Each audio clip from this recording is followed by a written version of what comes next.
to make sure. And we are live, everybody. We are Welcome. live and welcome. We were fortunate to have a guest with us again this week. Isabel, I'll let her introduce herself in a minute, but first I just want to introduce the topic. And those of you who have been following us and following these lives know that this is a free-form discussion. Sometimes it's just me, sometimes it's just Jamie, sometimes we have a guest. And we just kind of rap for about 30 minutes about a specific topic so that you, as a participant, as a viewer, if you're here joining us live, you can participate as well in the chat.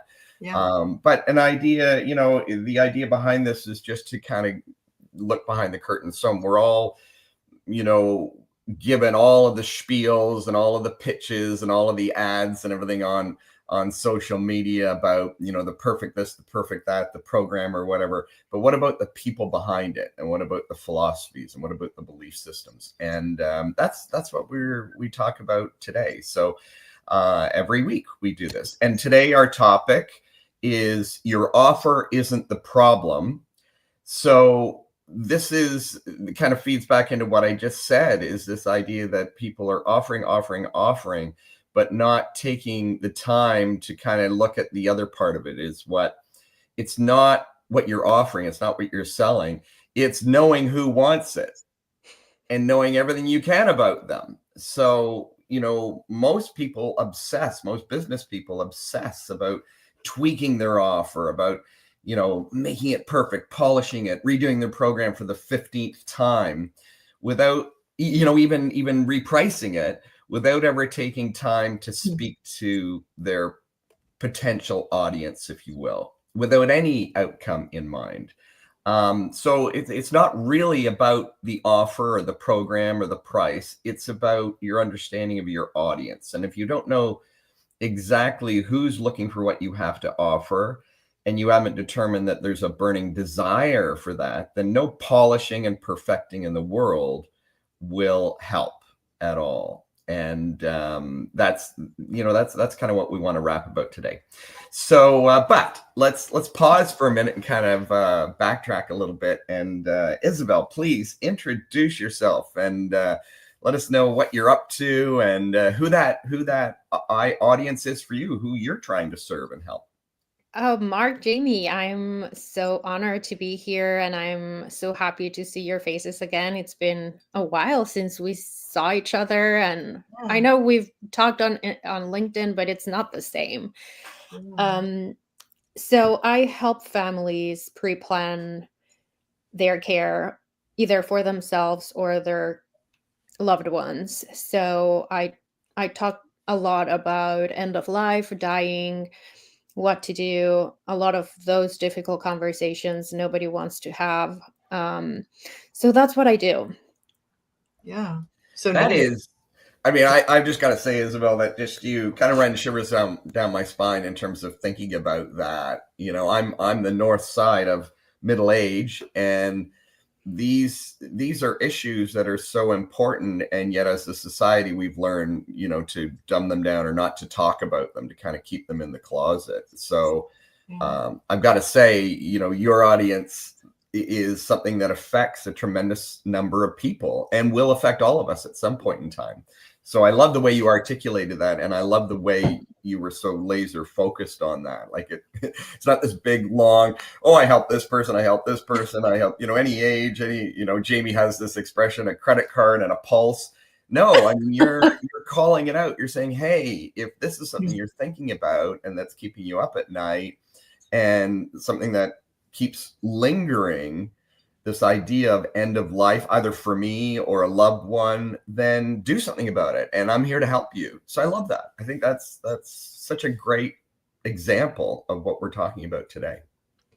Yeah. It definitely cost me a while to get to that spiel of this is the people that I serve. Yes. Yeah. Because by the end of the day, we're all going to die. And most probably we're going to need support before we do. So who I serve, everybody, but not everybody's ready for my services all the time. A 20-year-old is definitely not thinking about end of life. Their parents are still young, probably in their 50s. They have still 40 years ahead of them. They might see their grandparents reaching that point, but it's not their problem. Yes.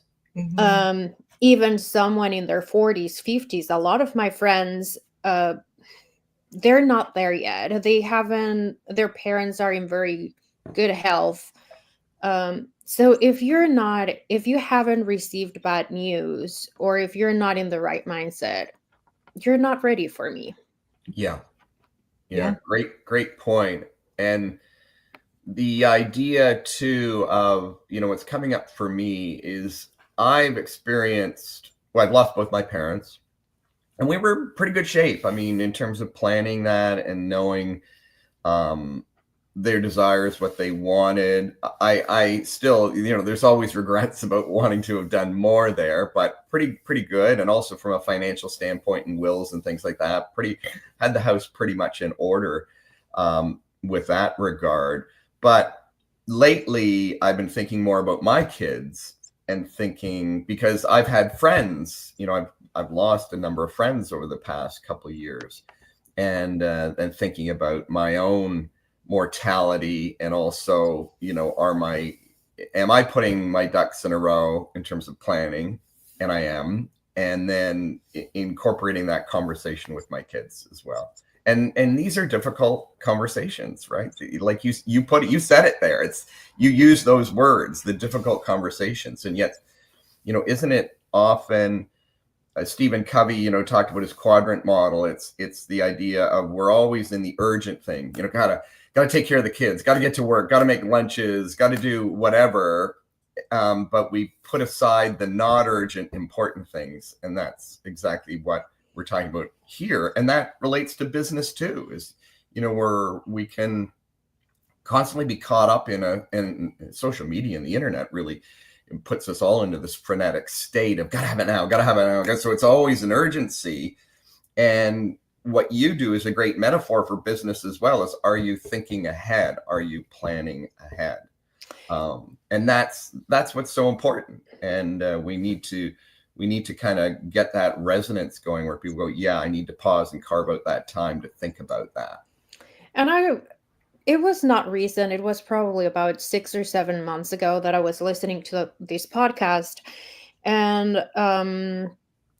the host was talking about exactly addressing difficult situations in life. And she put the example that in her business, she sent a complaint to one of her service providers, and she asked these other company to rectify a mistake that had happened. So they never replied, and eventually they had to bring lawyers in. And instead of rectifying one mistake and costing this company fixing one mistake, they had to fix dozens of mistakes. So it's not just in life. And those conversations are going to happen at some point. Whether we like them or not, eventually we have to have those conversations. It's just a matter if you want to have it, if you want to plan for that conversation, if you prepare for it, if you do the homework, or if it's a conversation that you're just going to have. Yes. So for this company, they had to have that conversation with lawyers, with their insurance company, and then fix their mistakes instead of having probably, an uncomfortable conversation, but it would have been way easier. Yes. And I see that happening in my business as well. We just postpone those conversations. We don't want to have them. They're uncomfortable. And eventually we receive bad news and we have to make a decision. So we have to have that conversation. Powerful. Yeah. Jamie? Yeah, it can happen out of the blue. So you don't know. You have to be prepared. It's so important. I think if I can kind of loop it back again to what we're talking about, all three of us, in terms of our careers and our business as coaches, is that idea of the uncomfortable conversation. And what comes up for me all the time is how often, and Isabel, I'm certain, I know that we've discussed this, in the past, is this idea of asking first, like having those conversations with people about what do you want, and having, those can be uncomfortable. We want to, when we come into business, we kind of want to, I think we're almost programmed to, to have this idea that we have to sell, right? We have to push our ideas on somebody, and that we don't want that asking questions and actually listening is uncomfortable. It's a lot easier just to speak, just to, we talk about shooting on people, right? And instead, that uncomfortableness is, hey, I'm, first of all, self-disclosure. I'm not quite sure if I've got a solution here. And I admit that, I disclose that, and I'd love your feedback on it. I'd like your help. Let me walk you through this, and tell me where I'm off. Tell me where I'm on. Tell me what I'm missing. Those are those uncomfortable conversations, if you will, that when you get into them habitually in business, they actually start to become normalized and become comfortable. So we go through that. I always share that affirmation, and you've heard this, Isabel, is the affirmation of, I am now comfortable being uncomfortable. So to push ourselves through that. And the same, like, I know Jamie talks about this all the time, the idea of recording, the idea of doing a live or whatever, is the first time you do it, the first few times you do it, is very uncomfortable. But you push yourself through that. And, looping back to what you're talking about, Isabel, this idea of having those uncomfortable conversations in business, in life, that's where growth happens, isn't it? When we get into those states of uncomfortableness, because that's where growth happens. If we're always comfortable sitting back, we're just kind of stagnating, aren't we? And the same goes with life planning, business planning, parenthood, family planning, financial planning. All of these things mean, they feel, oh, it's serious, it's heavy, it's uncomfortable. But on the other side of that, magic can happen. We can send somebody off and feel at peace about that and feel good about that. So yeah, and if you put it, like, if you were to compare with a doctor, they're probably used to giving bad news all day long, and they are used to it. It's not something that they enjoy for certain, but it's just something that comes with the job. yeah. And as you mentioned, the first time it's very, very hard, but then it becomes some part of what they do. Yeah. And that idea of, we want to stay in our comfort zone. So, as you say, you think about the doctor comes in, he doesn't maybe meet you for the first time. The first thing he's talking about are very personal things, but what's he doing? He's asking questions. He's getting an understanding. He's not coming whipping out his prescription pad and going, oh, what do you want? What drug do you want? When can we sign you up for surgery? That would be ludicrous. And yet a lot of people go through life like that, right? Or they're in a reactive mode, like in your particular situation, Isabel. They wait until things happen. Somebody's in a hospital, somebody's unconscious, somebody's in a coma, and all of a sudden they're going, oh my God, I don't know where anything is. I don't know how to handle this. I don't even know whether they want to be cremated or buried, or how come I didn't have this conversation in the past? Yeah. Yes. And I think too, you as the coach and specializing as you do, is understanding like what's keeping people up at night. What are the things that they're thinking about, that they're stressed over? And you've named some of those things here, and you know what those things are. And so you're able to speak that language and reflect that back to your clients, your potential clients, like really understanding what they're going through, even more than they understand themselves of what they're going through, because this is your specialty. This is what you specialize in. And so those things. So being able to, as Mark was saying earlier, like not pushing ourselves on people, but saying, I understand what you're going through. Let me take you by the hand. I can get you through this. I can take you on this journey and help you to get past this issue that's keeping you up at night. Yeah. Yeah. And And even it's taking that moment funny. to pause too and ask the question, right? What are you going through? Well, yeah, What that is it too. that's keeping you up at night, right?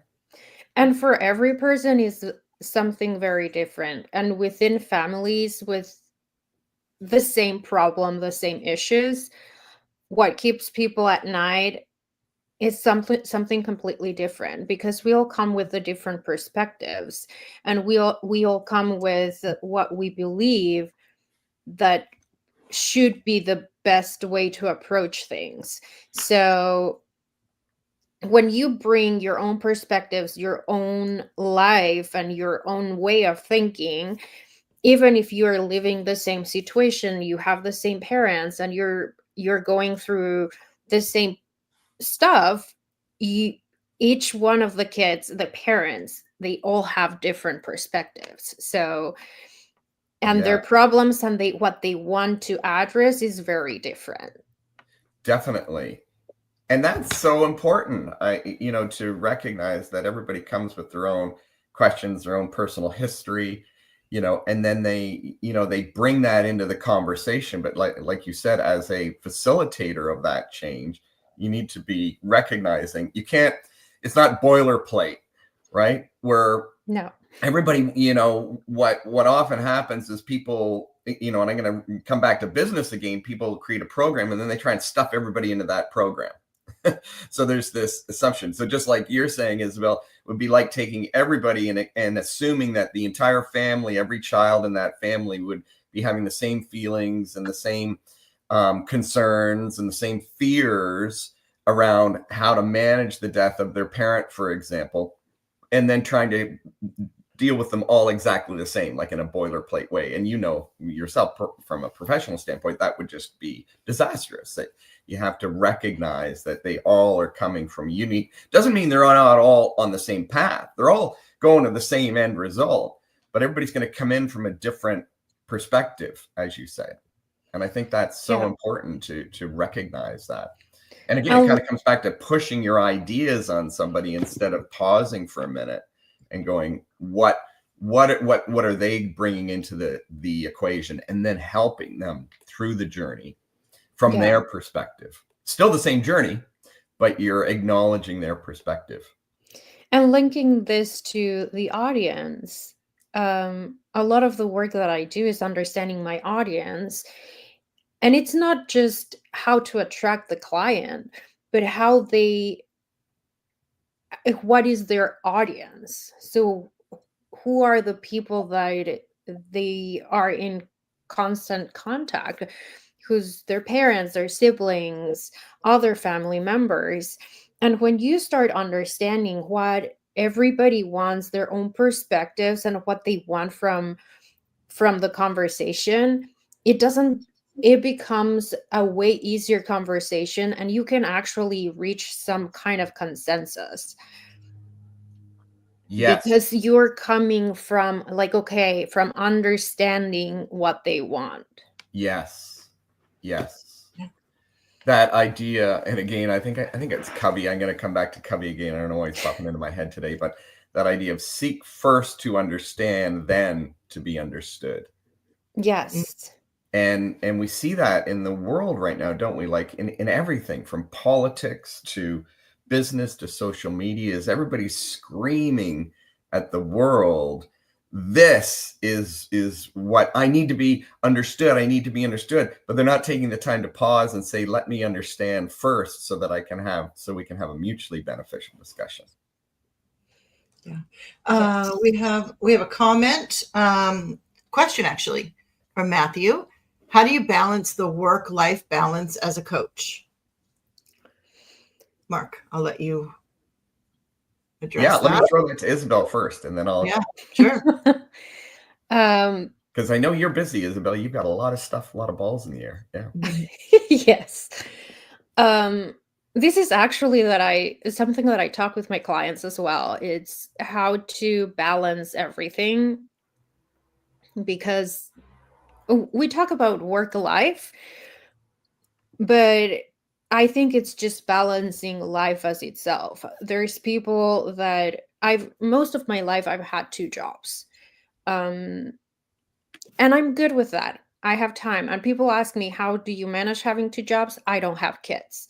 So it is a matter of understanding where you are. But one of the things that for me it is very important is having a very strong routine, a morning and evening routines that fit into my life, things that I really enjoy and love and are there every day. Another thing that for me is very important is having people that I can connect. So, connecting with people with whom I can have meaningful conversations and connecting with people with whom I have fun. And a lot of the times, they're not the same kind of people. Sure. Um, but it's having that balance of I'm having fun, I'm having meaningful conversations, and fun can be defined very differently for everybody. So that's something else that for me it's important. And it's always every day giving yourself something that you really enjoy. And I've been doing a program lately, so in mental work, so how you change your mind. And but I'm going through like how the mind works. And one of the things that I've been working through this program are lines, and it's the line that I'm working right now for myself is I deserve and I give myself love, care, joy, and abundance. So if anybody wants to tag into that and actually live it. So if Yeah. I'm giving myself love every day, what are acts of love for myself that I give myself?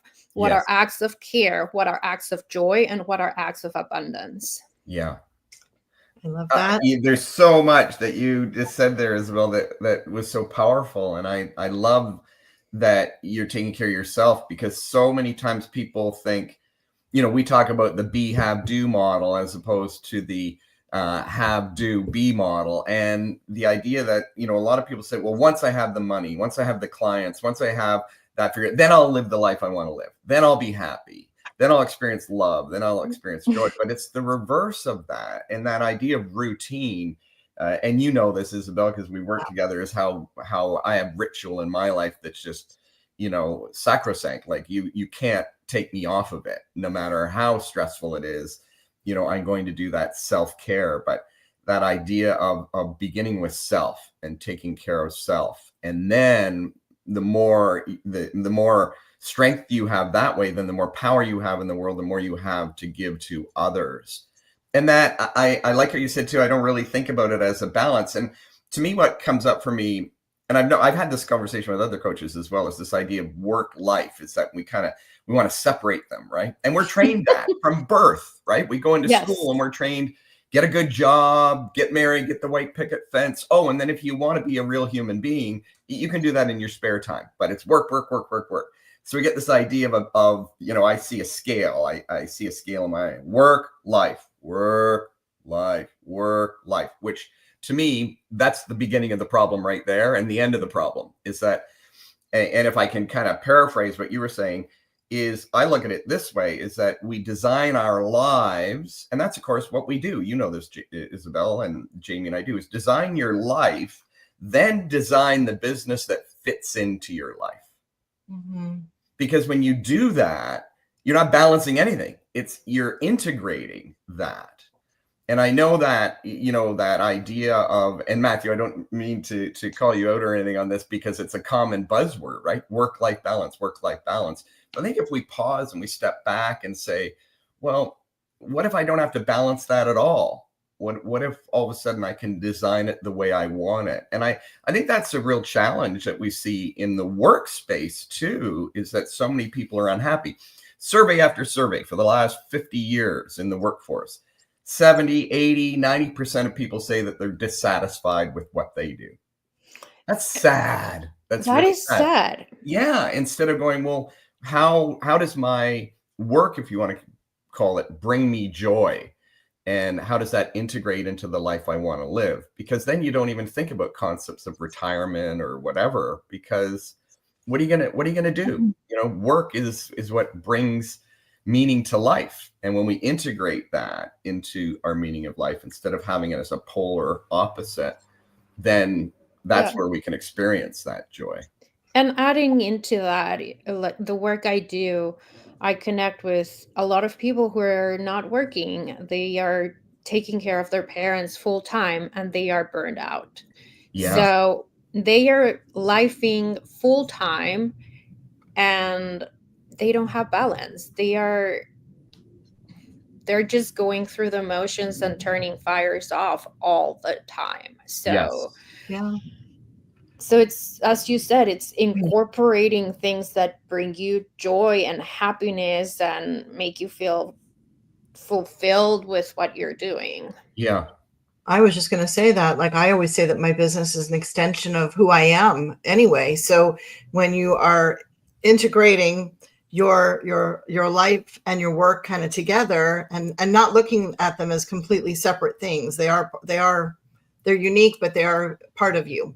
And also the fact that, like, as an entrepreneur coach or as an entrepreneur in general, you have the freedom. You have the freedom to design your schedule the way that you want it. And so to me, finding that work-life balance has not been a challenge, because it's like I get to do the things that I need to get done for my personal life and my business. Yeah. Let's see. Matthew says, my challenge are clients that naturally expand beyond the original scope of the agreement, expecting 24/7 connectivity. Yeah. Yeah.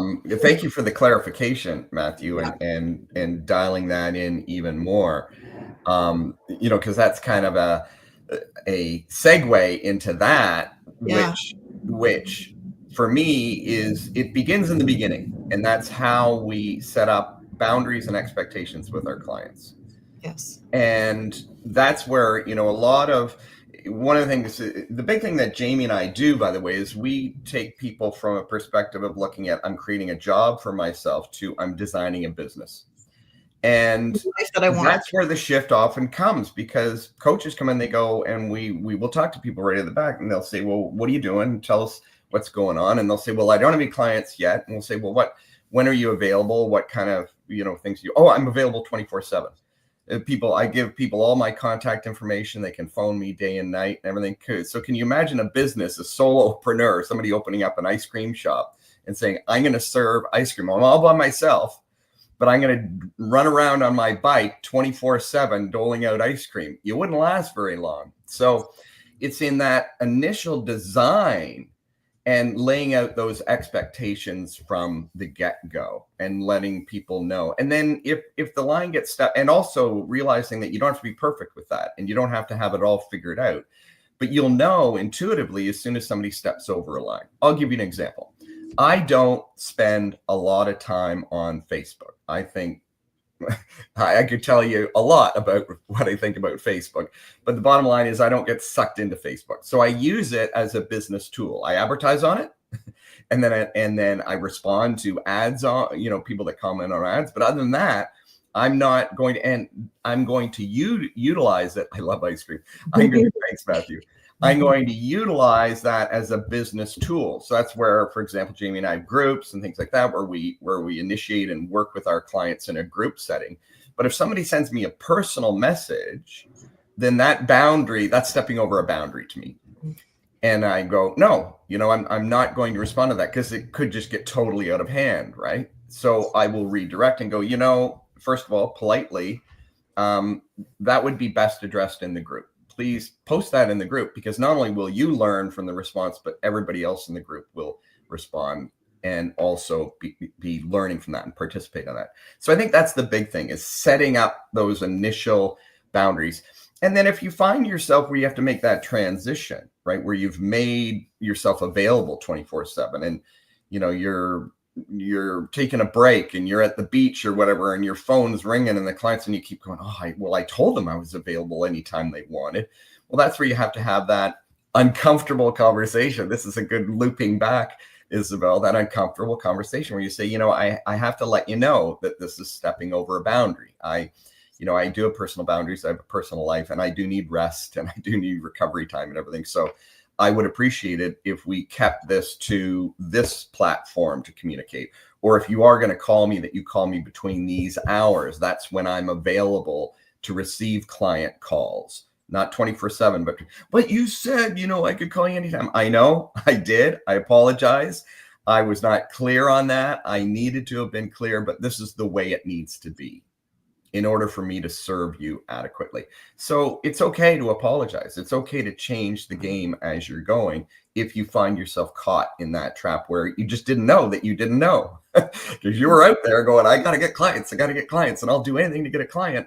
Well, now you can start to fine tune that a bit and establish some of those boundaries. And then, from that point forward, when you onboard and bring on a new client, then you can set the boundary right from the get-go. I was just going to say, like, if you have some type of I believe everybody should have an agreement in place, a client agreement, if you will, that gets, gets signed and acknowledged. And sometimes you even want them to initial every paragraph just so that that they've read what you're laying out. And as Mark said, that can always change. It can always change as you find new things, then you add that to your agreement. But having that expectation clearly laid out, that way you can refer to it if need be, and it's just there, because without something in place, like a container for that, people will step over, and it's not because they're trying to, extrapolate something from you, that they're not trying to like hurt your boundary or whatever, push past your boundary, but they will, and it's inadvertent. But we need to claim ownership of making that adjustment as we go. Yeah. Yes. Hope that helps, Matthew. Yeah. And thanks so much, Matthew. Love you participating in the conversation here, and such a pleasure to have guests in the chat here. Yeah. We are unbelievably at the bottom of the hour. So we're going to wrap up now, because we make a commitment to keep these fairly tight. Jamie, was there anything else? And Isabel, before we kind of conclude? I thought that we would do a quick, how people can contact Isabel, and I'll put it in the chat as well so that it's there. So Isabel, I'll let you do that, and then we'll kind of wrap.